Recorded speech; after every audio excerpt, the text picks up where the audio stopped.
Hello, എല്ലാവർക്കും സുഖമാണെന്ന് വിചാരിക്കുന്നു. ഇന്ന് നമുക്കൊരു ഷവർമ കഴിക്കാൻ പോയാലോ? റവാസ്കോയിലാണ് നമ്മൾ ഷവർമ കഴിക്കാൻ പോകുന്നത്. ഇവിടെ ഈസ്താംബൂളി ഷോപ്പിലുള്ള ഷവർമയാട്ടോ ഞങ്ങൾ കഴിക്കുക. ഇവിടെ വന്നിട്ടുണ്ടെങ്കിൽ ഷവർമ അല്ലെങ്കിൽ ഹാഫ് ചിക്കൻ ഈ രണ്ടിലേതെങ്കിലും ഒന്നാട്ടോ ഞങ്ങൾ ഓർഡർ ചെയ്യൽ.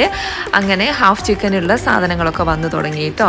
സാലഡ് വന്നു, ഹാഫ് ചിക്കനുള്ള സൈഡ് വിഭവങ്ങളൊക്കെ ഓരോന്ന് വന്നു തുടങ്ങി. ഇതാണ് ഹാഫ് ചിക്കൻ, ഇത് ഷവർമ, പിന്നെ അതിനുള്ള സൈഡ് വിഭവങ്ങളാണ് ബാക്കി കാണുന്നതെല്ലാം. ഈ സാധനം കൂട്ടിയാണ് ഹാഫ് ചിക്കൻ കഴിക്കേണ്ടത്. നല്ല ടേസ്റ്റാട്ടോ.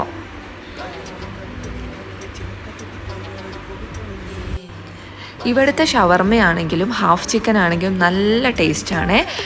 നമുക്ക് ഒരു വട്ടം കഴിച്ചിട്ടുണ്ടെങ്കിൽ അത് വീണ്ടും വീണ്ടും കഴിക്കാൻ തോന്നും കേട്ടോ. അതുപോലെയാണ് നമ്മൾ വേറെ എവിടെ നിന്ന് കഴിച്ചിട്ടുണ്ടെങ്കിലും ഈ റവാസ്കോയിലെ ഈസ്താംബൂളിയിലുള്ള ഷവർമ ഹാഫ് ചിക്കൻ ആട്ടോ ഞങ്ങളുടെ ഫേവറേറ്റ് എന്ന് പറയാനുള്ളത്. നല്ല ചൂടുണ്ട്, ഇപ്പോൾ ഉണ്ടാക്കി തരുന്ന സാധനമല്ലേ, അതിനോട് നല്ല ചൂടുണ്ട്. പിന്നെ ഈ കാണുന്നത് ഇത് ഹാഫ് ചിക്കൻ്റെ ഒപ്പം കിട്ടുന്ന റൊട്ടിയാണ് കേട്ടോ. അത് കൂട്ടി ഹാഫ് ചിക്കൻ കഴിക്കാൻ നല്ല രസമാണ്. എനിക്കിത് കൂട്ടി കഴിക്കാനാണ് ഭയങ്കര ഇഷ്ടം കേട്ടോ. ചില ആൾക്കാർക്ക് ഇഷ്ടമാവില്ല, പക്ഷേ എനിക്ക് ഭയങ്കര ഇഷ്ടമാണ് അത്. പിന്നെ ഒമാനിൽ വന്നിട്ടുണ്ടെങ്കിൽ ഏതൊരാളുടെ ബഡ്ജറ്റിലും ഒതുങ്ങുന്ന രണ്ട് സാധനങ്ങളാണ് ഈ ഹാഫ് ചിക്കനും പിന്നെ ഷവർമയും. പിന്നെ ലാസ്റ്റ് നിമിഷത്തിൽ നമ്മൾ ഓർഡർ ചെയ്യുന്ന സാധനമാണ് ഇത് വിംറ്റോ.